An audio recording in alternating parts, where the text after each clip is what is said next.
We are going to have a letter here that's going to go to the principal and the guys' teachers to let the schools know that they are part of Leadership University and that the teachers can now expect a high level of leadership coming from these students. And if they see high levels of leadership, we want them to email me with a good story about the student. And if they see poor examples of leadership, I want them to email me. And we're going to grind on that and work on that, and we're going to make progress. Okay? But they need to know they're accountable to their principal and their teachers as part of Lead You. And if they can't sign up for that, then maybe they're not ready yet. Because it is about our authorities, our parents and our teachers and our principals knowing that we're part of something special and that we have a higher level of accountability. So Jeremy's going to speak to you a little bit about, what does it mean to be a Leadership University parent and how important that connection is. Guys, give a hand for Jeremy. Great to see a lot of familiar faces, but I actually see a lot of new faces, so that's exciting for me. I want to make a couple comments before I really kind of get into a short message and why Mike asked me here. You all got to hear from these young men up here too that Mike is asked to serve to be mentors. And here's the great thing about mentorship. And I don't know if the men in here, if you have a mentor in your life, even as an adult male, a husband, a father, and all the other things that come under like that. Mentorship is not a one-way street. Mike has not asked these young men to come in here and speak this way. The best thing about mentorship is, and I was hoping these guys would hear this, but I know Mike's already giving this message, that the more value you give, the more value you get. These guys are going to be pushed more by your sons, and they're probably going to get pushed in their own peer group in their high school setting and in their college setting. They're going to learn more from them probably than it's going to be the other way around. That happens with me and the athletes that I coach. And that's why I travel all over the country. This is what I do. It happens even when Mike and I have done camps together. Even the fact that we both share the same value and love as Christian men. But really as a brother. He has been there for me in times that I have not been able to pick up myself. Literally, pretty low. Be non-judgmental. Hold me accountable. Get off your butt, right? Get going, right? Hold me responsible. Always there. And I'm grateful for that.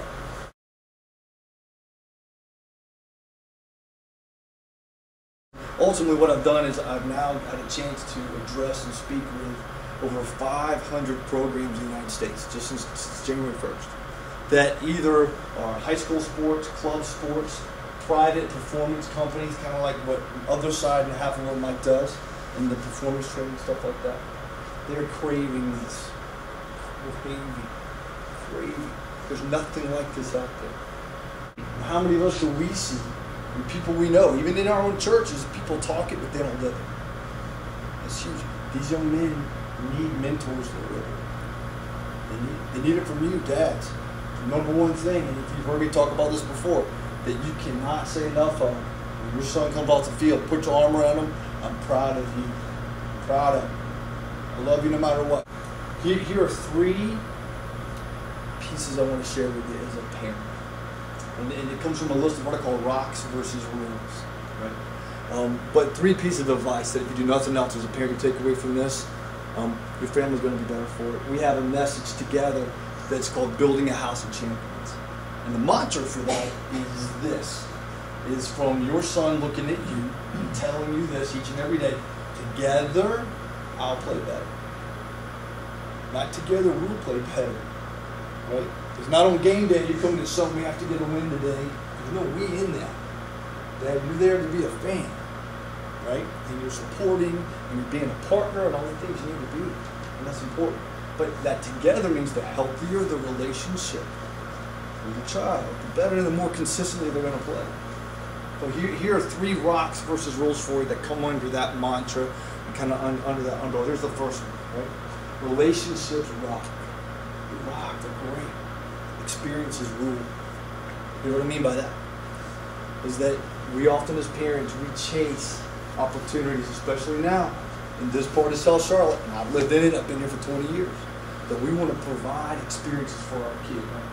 Because we didn't have them, or we want to provide them the same because we did have them. We're going to send them over to Europe, where they're going to study, they're going to go to the best camps, and then we end up looking back in over 10 years, you got the mom and dad and go, what was I doing? There was no relationship in any of that. I'm just trying to send them to the best of everything to make sure they have and they're prepared and they're done for it. Those are experiences first. Those don't last. Everybody in here, you could probably just name some of your favorite experiences, but it's the relationship where you could be you. You could be vulnerable, you didn't feel judged, you held accountable, and you felt responsible for that other person. That's what matters. So here's what's great about this, about Lead You. It's both. It's going to be experiences that they're not going to have, but it's relationally driven. That's the difference. And that's what I encourage you to look upon outside of this program, just as a great dad and as a great mom. Drive with the relationships. Here's the second one. Influence rocks. Influence rocks, controlling rules. Influence rocks, controlling rules.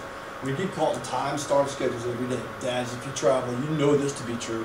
Moms, if you feel like a taxi driver, you know this to be true, right? Every afternoon. You're not trying to control what's happening in the right now. We control what our son does, because it drives us crazy when we make poor decisions, thoughts, actions, and behaviors. And we get in this controlling mindset. We don't need to. It's just our default mode. But influence is part of leadership, i.e. lead you. That's what a leader does, they influence. And as parents, you're going to get to this age right here, and I guarantee you, every parent of every mentor that stood up here now is, they don't have control of their son anymore. They've lost it. It's gone. They do what they want to do. These are grown young men. And now these parents are going, oh my gosh, how can I influence you? I hope I did the right things so you make good decisions. But that comes through influence. So part of that is, as parents now, is that you can say, okay, well, I might not have daily influence on my son, because we don't see him, and we don't have enough family time, because we're so busy we can't sit down and have a family meal every single night of the week. I mean, none of us are looking to have that for the most part. But I can influence those who influence my son. And that's key. Is put them in environments that will influence your son based on what you value and what your core values are in your family. I.e., something like this. This is an influencer for your son. That's huge. Here's the last one. Is that connection rocks communication rules. Connection rocks communication rules. Where are we spending time daily to connect? That means I'm present. I'm with you right here, right now. Nothing matters. Even if it's 2 minutes, set that example for your son. You know this to be true as a parent. The example you set always trumps the instructions you give, right? Always trumps the instructions that you give. When we get caught, again, in just going, and we communicate. The words that you use themselves, which are they more statement-driven or are they question-driven? So we get caught again in this whole connection versus communication about, this is what I want from you. And you follow up to make sure that they have their clothes, they have their cleats, they have their ball, they have their water bottle, did they do their homework? Have they called their grandmother to wish her happy birthday? Have they gotten mom a Valentine's card because it's a week and a half left and, well, I'm dad, I'm not going to get it until the morning of Valentine's Day, but that's okay. Well, look at the example I set. Just listen to what I'm saying, right? And when we're working through all of those pieces, that's what I want from you. None of us want that. Every dad in here that you're working your tail off in corporate, that's what you live in. That's not fun. Nobody has fun at that kind of job. So I encourage you to think about, use language, use words that shape and say, this is what I want for you. This is what I want for you, not just what I want from you. When you leave here tonight, no matter what the outcome of this is, and again, I haven't had a time to debrief with Mike because I've been on the road. I know this is the kickoff night. But whatever the outcome when you leave here tonight, communicate and connect. And talk about your son, about why you want this for him. That means paint a picture in the future, and then your daily actions live that story in you. And he goes, I get. It's like the strength coach that drives me bananas when I go to the NFL. We were busing their guys. I was the speed and conditioning coach of the Panthers for 7 years. You walk in, and the strength coach is a really good friend of mine, but I was way into him because he would have all of our linemen up there squatting. So you got 10 guys weighing over 330 pounds apiece, 330 pounds apiece. We're squatting 525 pounds below parallel for 20 reps.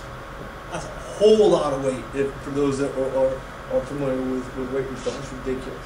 And every day, what I want from you, not once did the coach come in and say, hey, you know what? Here's why you're doing this. We're doing this so in the fourth quarter, in the last play of the game, we don't lose. You do this for the opportunity to get into the playoffs. You do this for the opportunity to be in New Orleans this weekend, right? So use that language. Put it in there. What do you want? This is what I want for you. And it's the framework that I try to live by. I fail a lot, but I get up off the floor with friendships like this and get back on the bus and try to make it happen. Here are the 4 steps that I found to be true for parenting. And I found this to be true for coaching. I found this to be true for friendships. And they're value driven. First one is this: know your child. Know them inside and out. Sit down with them on a meal and say, hey, here's one thing that I want to let you know that you do not know about me. Expose yourself, dads. Be real, be vulnerable. And they're going to go, are you kidding? Right? And then give them an opportunity to share that with you. Here's number 2. Choose your child. This is the order. Choose them. So even in those moments of heated debate, when it quickly becomes me versus you, and this argument, and it really shouldn't be that in the first place, you still got to know, I choose you. I choose you unconditionally. I choose you when you're out on the football field and you miss a punt, you miss the field goal, and it's only 20-yarder, and it goes 10 yards wide right, and this loses the game. I choose you. Why? Because when you come off the field, I'm proud of you, I love you. 6 words, that's all they need to hear. So know your child. Choose your child unconditionally. Number 3, grow with your child. Don't just drop them off and expect them to get better. Don't drop them off at youth group on Sunday and go do your thing. Don't just drop them off here. There are going to be opportunities through this program that Mike and I are collaborating on. You're going to get pushed. Right? What's the one thing that has to be true if somebody's going to grow? They have to what? Be willing to change. And if we change, the truth is, me included, is change is good, but you go first. I'll go second. You go first. And that's important. So you got to share and grow with your child. Grow together. Here's the 4th thing. You celebrate with your child. What do you celebrate? Share and celebrate. This is more than just a win. And when I go talking sports, we say, hey, moms and dads, if you haven't, and this sounds so antiquated and so remedial, but sit down and define the word competition with your son. Intuitively, they know it. You know it, what it means. But based on what they're getting every day in school, competition just means there's one winner. That's what competition means. And typically, competition means me versus you. Every single time. Right? And that's what they just assume. And so no wonder they get put in environments in practice where the number one frustration of coaches is that their players are scared to take risks. They fear failure. Right? They're scared of that. Well, why? Because their whole perception and definition and how they make decisions is skewed. Part of that is because they don't understand what competition really is. Sometimes it's me versus me. Sometimes it's me versus you. A lot of times it's we versus them. Right? So define that. Define what winning is. Because then you can go out and celebrate. Every day, you got to sit there and say, what's worth celebrating? Celebrate something with your son or daughter. Right? If you have a daughter as well. Celebrate effort. That's a great thing to celebrate. You can celebrate an outcome. If you're going to celebrate an outcome, an accolade, an award, a medal is going to come from here, do that. And that gets a little bit of celebration. Celebrate what it took to get to that point. That's what you celebrate. And if you do that, then you're creating healthy relationships. Then you have wonderful experiences. And then they're looking at you and like, you know what? Together I can play better. I can play better. Consistently play better. Opportunity. Thank you. This is a copy of Jeremy's book, and every single Lead U family is going to get Jeremy's book as part of our gift to you, and also what we hope is a great relationship between families and student athletes, connecting with Lead U to make it great.